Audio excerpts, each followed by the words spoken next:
যদি কাউকে কষ্ট দিয়ে অনেক বেশি সুখ পাও, আর সেই কষ্ট পাওয়া মানুষটা নীরব হয়ে যায়, তাহলে তার নীরবতাকে একটু হলেও ভয় পেও।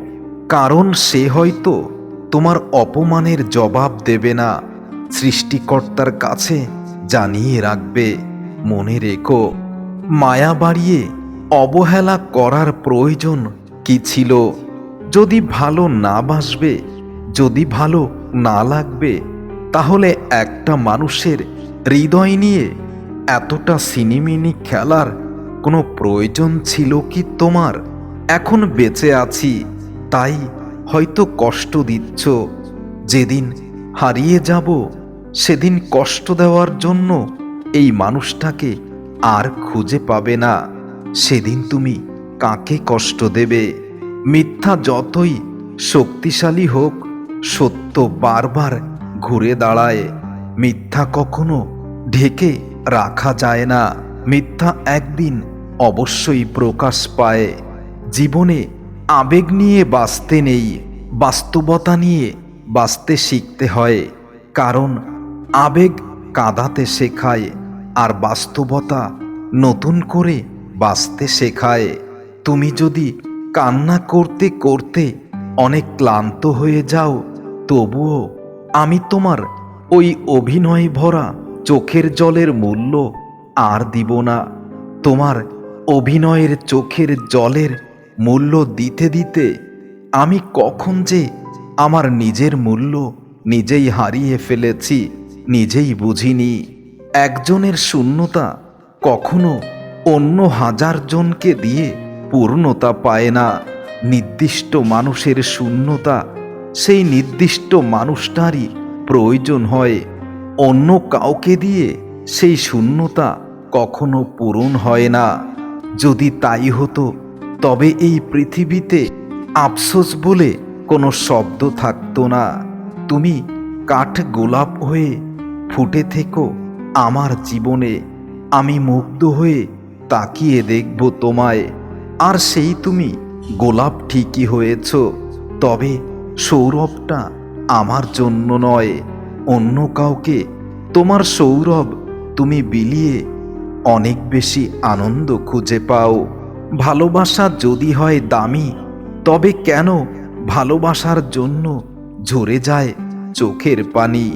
ভালোবাসা যদি হয় জীবনের নাম, তবে কেন অসময়ে ঝরে যায় আমার মতো হাজার প্রাণ? তোমার সাথে একটু কথা বলতে না পারলে আমার কতটা কষ্ট হয়, সেই অনুভূতি তুমি কখনো বুঝবে না। এই পুরো পৃথিবীর সুখ এনে দিলেও সেটা কখনো পূর্ণতা পাবে না। আর এই কথাটা আমি কখনোই তোমাকে বোঝাতে পারি না। কথা বললে হয়তো মায়া বেড়ে যায়, কিন্তু কথা না বললে এতটা কষ্ট হয়, কাউকে সত্যি বলে বোঝানো অনেক দায়। অবহেলা করো না, অযত্নে মানুষ হারিয়ে ফেলো না। কেউ চাইলেই তোমার কাছ থেকে দূরে যেতে পারে, কিন্তু তোমার কষ্ট হবে ভেবেই তোমার কাছে হাজার অপমান, যন্ত্রণা, লাঞ্ছনার পরেও তোমার কাছেই থেকে গেছে। কারণ সেই মানুষটা তোমাকেই বেশি ভালোবাসে। তর্কের চেয়ে নীরবতা অনেক ভালো।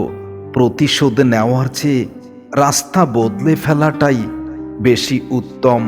কারণ যে মানুষটা ভালোবাসা চায় নিঃস্বার্থভাবে, তাকে কখনো স্বার্থপরতা দিয়ে ঢেকে দিতে নেই। একটা মানুষ কখন একা থাকতে পছন্দ করে জানো তো? যখন সে জানতে পারে শুধু পর নয়, আপন মানুষগুলোও তাকে নির্মমভাবে ঠকিয়ে যাচ্ছে দিনের পর দিন। মানুষের পতনের জন্য কোনো অভিশাপের প্রয়োজন হয় না। যাদের কষ্ট দিয়েছ তাদের বুক ফোটা দীর্ঘশ্বাস এবং সৃষ্টিকর্তার কাছে অভিযোগটাই তোমার পতনের কারণ হতে পারে।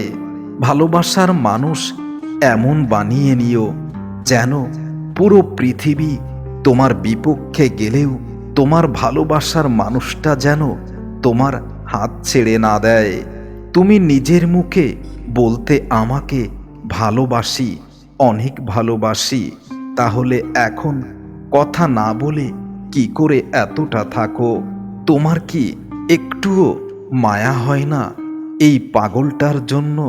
কাকে আমি বিশ্বাস করব যখন প্রিয় মানুষটাই অভিযোগে অভিযোগে আমাকে জর্জরিত করে দিয়েছে, ভালোবাসার নামে বুকে জড়িয়ে ধরে পিঠে ছুরি বসিয়ে দিয়েছে? তখন অভিযোগ করার মানুষ আর নেই, জীবনটা আর আগের মতো নেই। না আছে কোনো সুখ, না আছে কোনো শান্তি, শুধু থাকার মধ্যে রয়েছে মাথা ভর্তি দুশ্চিন্তা। এখন আর ইচ্ছে করে না অধিকার নিয়ে লড়াই করতে, নীরব থাকার চেষ্টা করি। যেখানে যুক্তি দেখিয়ে কথা বললে তর্ক হয়ে যায়, সেখানে অপরকে বোঝানো অনেক বেশি দায়। শখের অনেক কিছু ছিল, কিন্তু সময়ের বিবর্তনে, কালের পরিবর্তনে আজ কিছুই নেই। আর নেই কোনো শখ, নেই কোনো চাওয়া পাওয়া, নেই কোনো প্রাপ্তির অপেক্ষা। মানুষ যখন মেনে নিতে শিখে যায়, তখন কে ঘৃণা করলো আর কে সুনাম করলো তাতে আর কিছু যায় আসে না। মানুষ কতটা কষ্ট পেলে তার শখের মানুষের সাথে কথা বলা বন্ধ করে দেয়, মানুষ এটাই বোঝে না। যার সাথে একটা সময় কথা না বললে দম বন্ধ হয়ে যেত, সেই মানুষটা আজ দিব্যি ভুলে গেছে অন্য কারোর ভালোবাসায়। তুমি একদিন আমাকে বলেছিলে তুমি অন্য কারোর মতো নও, তুমি কথা রাখতে জানো। আজ তোমার সেই শপথের কথা মনে পড়লে নিজের কাছে নিজেই বেশি লজ্জা পাই। কারণ আসলেই তুমি সবার মতো নও, তুমি একটু অন্য রকম। আর তোমার বেঈমানির ধরনটাও সত্যি আলাদা। আজকাল মানুষ তাদের চাহিদা অনুযায়ী আমাদেরকে ব্যবহার করে। আমরা মনে করি তারা আমাদেরকে খুব ভালোবাসে। এটাই হলো জীবনের সব থেকে বড় সিদ্ধান্ত। জীবনটা কেমন যেন হয়ে গেছে, শুধু মন খারাপ আর টেনশন ছাড়া জীবনে আর কিছু নেই। জীবন তোমার কেমন যাচ্ছে, কোথায় যাচ্ছে, কিভাবে কাটছে, বাস্তবতা কতটা কঠিন সেটা বুঝতে পারবে যখন তুমি অনেক মানুষের দায়িত্ব নিতে শিখবে। কিছু মানুষ একটা সময় এসে প্রচণ্ড শক্ত হয়ে যায়, কিন্তু শক্ত হওয়ার পেছনের কারণটা কতটা ভয়াবহ সেটা কেউ খোঁজ রাখে না। নিজের জন্য কখনো এক ফোঁটা চোখের জল পড়েনি আমার, অথচ ভালোবাসার মানুষের কথা ভাবলেই চোখের জল আটকে রাখতে পারি না। তুমি না বললেও আমি বুঝি আমার সাথে তোমার কথা বলার ইচ্ছে নেই। আমি খুব বেহায়া, তাই না? সব জেনেও তোমাকে এখনো নিয়মিত বিরক্ত করি। তবে মনে রেখো, এই বিরক্তিকর মানুষটি তোমাকে আর বিরক্ত করবে না। তোমার কাছ থেকে নিলাম চিরবিদায়।